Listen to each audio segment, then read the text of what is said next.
महाभारत में एक एपिसोड है बहुत शानदार जो बहुत कुछ सिखाने के लिए है, और आप साथ लेके जाइए जितने लोग ऊपर बैठे हैं, जितने लोग नीचे बैठे हैं।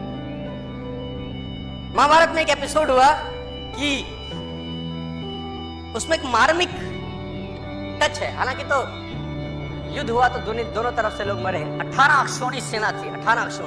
18 अक्षौणी का मतलब अब डिटेल में समझाने का मत बोलना कि एक अक्षौणी में कितने रथ होते हैं, कितने हाथी होते हैं, कितने घुड़सवार होते हैं, आप मत समझिए, मोटा मोटा समझिए। 18 अक्षौणी, 18 में 11 कौरवों के पास थी, 7 पांडवों के पास थी। मतलब पांडवों की सेना 7 अक्षौणी थी और कौरवों की सेना 11 थी। उनकी फालतू थी, कोई दिक्कत नहीं। बहुत लोग मरे, करीब करीब 1 करोड़ लोग मरे महाभारत के युद्ध। 1 करोड़ लोग उस जमाने के, पॉपुलेशन तब भी थी। हमको रोते रहते हैं 125 करोड़ हो गए, तब भी साला 1 करोड़। उसमें एक मार्मिक एपिसोड है। मार्मिक एपिसोड ये है कि अभिमन्यु वध उसका सबसे मार्मिक एपिसोड है। अभिमन्यु को घेर के मारा गया। वो युवराज, एक युवक लड़का जो धनुर्धर था अपने पिता अर्जुन की तरह, उसको घेर के मारा गया उस प्रॉब्लम, और सबने मिल के मारा। और उसके अंदर कौरव पे सब बड़े से बड़े लोग थे। सब बड़े से बड़े लोगों ने अभिमन्यु को घेर के मारा। आपने ये जानकारी सुनी होगी, देखी होगी, कही होगी, कहीं ना कहीं पढ़ी भी होगी। लेकिन उस पर्टिकुलर एपिसोड में जो विलेन बना उसका नाम था जयद्रथ। उसने अभिमन्यु वध तो नहीं किया, लेकिन मरे हुए अभिमन्यु को लातों से मारा। जयद्रथ ने मरे हुए अभिमन्यु पे लात मारी।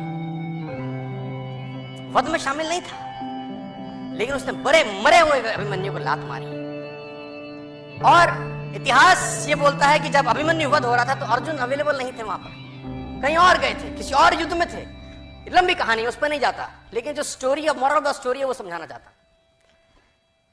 जब अर्जुन लौट के आए भगवान कृष्ण के साथ, तो उसको पता चला कि मेरे बेटे अभिमन्यु का वध हो गया। लेकिन उसको दुख इस बात का नहीं था कि मेरे बेटे का वध हुआ। बोला तो रण क्षेत्र में योद्धा तो वीर गति को प्राप्त होते ही हैं, लेकिन उसको दुख ये हुआ कि मरे हुए को जयद्रथ ने लातों से मारा। उसने अंजलि में पानी लिया और ओथ ली। शाम को पहुंचा था कि अगले दिन सूर्यास्त से पहले अगर जयद्रथ का वर्ण नहीं कर दूंगा तो अपने आप को जला डालूंगा,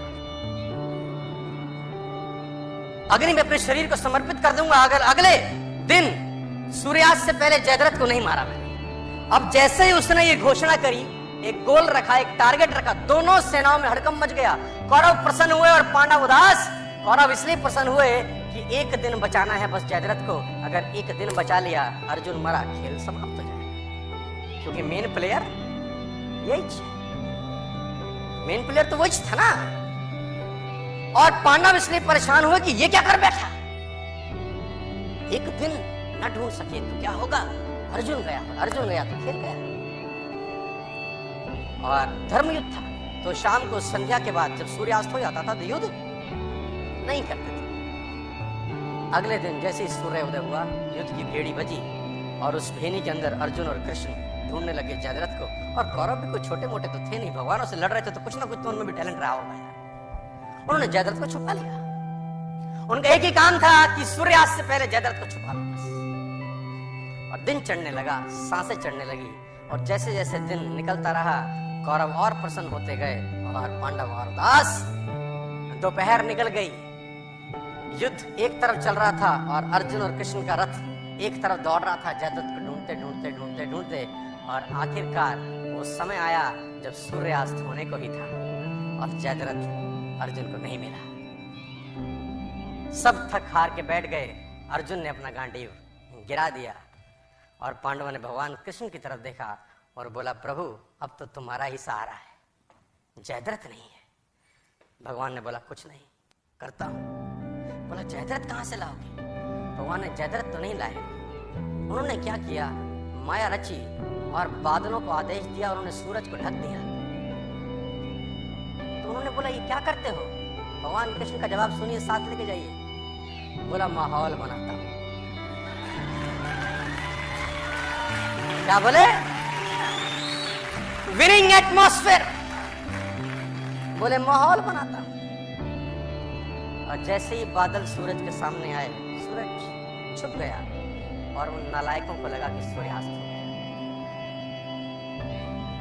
बेवकूफ अपनी बेवकूफाना बातें बहुत जगह दिखा देते हैं। कहते हैं ना गधे के सर पे सींग नहीं होते हैं, वो अपनी हरकतों से बताता है कि मैं गधा हूं। जैसे ही सूर्यास्त लगा, जो कि हुआ नहीं था, कौरवों ने जयद्रथ को आगे कर दिया। मन तो कर रहा है उनको ऐसी गाली दूं स्टेज पर, इस सालों घंटा 2 घंटा कौन सी चूल मच रही थी तू। लेकिन कहते हैं विनाश काले विपरीत बुद्धि। कौरवों ने जयद्रथ को आगे कर दिया। अर्जुन घुटनों के बल बैठा है, गांडीव उसका गिरा हुआ है, और जयद्रथ अर्जुन को देख के हंसने लगा और गालियां देने लगा। कौरव हंसने लगे और अर्जुन को गालियां देने लगे कि तैयारी कर चिता पे जलने की। और जैसे ही जयद्रथ सामने आया, भगवान ने आदेश दिया और बादल सूरज के आगे से हटे और सूरज सामने हो गया। और जब सूरज सामने हो गया तो अर्जुन भौचक्का सा देखा, ये क्या है। उसने भगवान कृष्ण की तरफ देखा। भगवान कृष्ण ने बोला, देखता क्या है, जयद्रथ सामने है, उठा गांडीव और चला डाल। और अर्जुन ने गांडीव उठाया और तीर चलाया और जयद्रथ का सर धड़ से जयद्रथ मारा गया।